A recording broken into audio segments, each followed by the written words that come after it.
In today's Street Signs What If, we wonder what if we got rid of cash. After all, cash is what keeps terrorists, drug dealers, and gun dealers in business. Could a move to a cashless economy around the world help America? Here now the man with a plan. He wrote about it in Saturday's New York Times, an op-ed called Turn In Your Bin Ladens, as opposed to Benjamin's Yes. Joining us now is Jonathan Lepeau, Associate Professor of Economics at the Naval Postgraduate School in Monterey, California. Great to see you, Jonathan. We really appreciate your taking the time.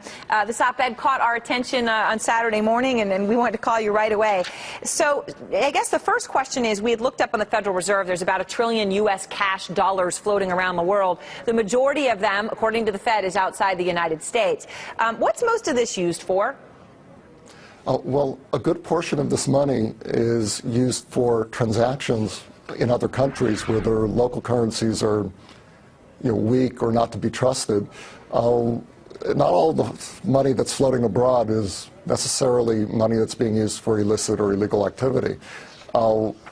Countries in the third world depend a lot on the U.S. dollar as a means of exchange in the day-to-day economy. However, one can be certain that at least half of the funds involved are indeed being used for gang activity, criminal activity. At least half. And how important is cash, and in particular the U.S. dollar, which ironically, of course, is the country and the currency that terrorists want to bring down the most? How much of terrorist activity is funded through dollars? Oh, we don't know that.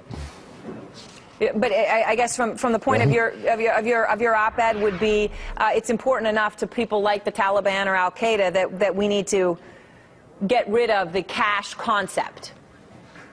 That's right. We know that insurgents use cash. However, not necessarily the U.S. dollar. They use euros. They use Afghanis in Afghanistan. They use dinars in Iraq. It's not exclusively an issue that relates to the U.S. dollar. And you know what, to that point I wanted to follow up with you because, we always think about the U.S. dollar because it still is the fiat currency for the world. Obviously, it's perhaps the most important. But the euro has a 500 euro note now, which obviously means you can have a lot more money in a smaller space if you're trying to smuggle or hand it off in a briefcase. So has the euro become even more important than the dollar, do you think, or not yet? It's not as important as the dollar, and recent events may be damaging the euro's reputation, but it's certainly having a growing, is a growing presence in terms of global crime and insurgency. You see more and more activity with euros. I would mention that the former chief economist at the IMF, Ken Rogoff, criticized the European Central Bank for issuing the 500 euro note. Yeah. His argument was that it's actually a note designed to compete for the business of, drug dealers and terrorists. Well, you would imagine for most normal transactions that we all would think of at this point, you're not using that size money. And I know, as you noted in your op-ed, the Treasury stopped issuing $500 notes back in 1969. So your solution is, let's get rid of the cash, and that would cut off a lot of the illicit activity out there, and certainly a lot of the funding for terrorists, et cetera. So how do we do that practically? Well, the beauty of cash is that it's very easy to make transactions, small transactions. We don't use cash anymore to buy a house or a car. Nobody wants to walk around with a suitcase full of money, but you still use cash to buy a Coke at a vending machine, or pay your parking at a parking vending machine at a meter. You still use cash for these things, because the cost of making a transaction like that electronically is simply too large relative to the size of the transactions involved. But we don't for things like tolls, right? I mean, so it could be done. First of all, it certainly could be done. And with tolls, you see a very powerful example of how, as technology improves, our ability to toll efficiently without using cash has gotten better.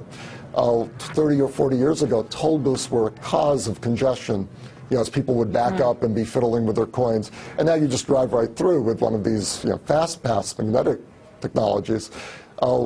These technologies are making it possible to do these kind of transactions at smaller and smaller scale all the time. And the bottom line is, quickly before we go, if we did come up with something, I don't know whether it's linked to your fingerprint or your social security number, whatever it might be, I guess in a sense you're going a national ID card sort of way, but it would require banks, right, to agree on a language around the world, so it would work everywhere.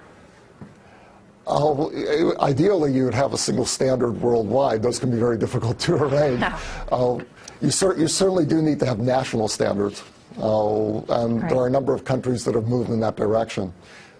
Singapore was an early adopter of these kind of technologies, has been working towards a national standard that would allow them to completely eliminate cash.